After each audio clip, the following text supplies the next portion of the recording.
School চলাকালীন হঠাৎ ছাদ ভেঙে পড়ার মর্মান্তিক দুর্ঘটনায় চাঞ্চল্য ছড়ালো রাজস্থানে। ঝালাওয়াড় জেলার মনোহর থানা এলাকার পিপলোরি গভর্নমেন্ট স্কুলে ছাদ ধসে মৃত্যু হয়েছে কমপক্ষে 4 জন ছাত্রছাত্রীর। গুরুতর আহত অন্তত 17 জন। অনেক পড়ুয়া এখনও ধ্বংসস্তূপের নিচে আটকে থাকতে পারে বলে আশঙ্কা করা হচ্ছে। আহতদের মধ্যে কয়েকজনের অবস্থা আশঙ্কাজনক, যাদের অন্যত্র স্থানান্তরিত করা হয়েছে। দুর্ঘটনাটি ঘটেছে শুক্রবার সকাল 8:30 নাগাদ, যখন স্কুলে ক্লাস চলছিল। স্কুল ভবনের একতলা আচমকা ভেঙে পড়ে। তখন স্কুল চত্বরে প্রায় 40 জন পড়ুয়া ও কয়েকজন শিক্ষক উপস্থিত ছিলেন বলে জানিয়েছে পুলিশ।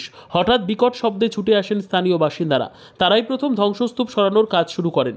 পরে ঘটনাস্থলে পৌঁছয় পুলিশ, দমকল ও বিপর্যয় মোকাবিলা বাহিনী।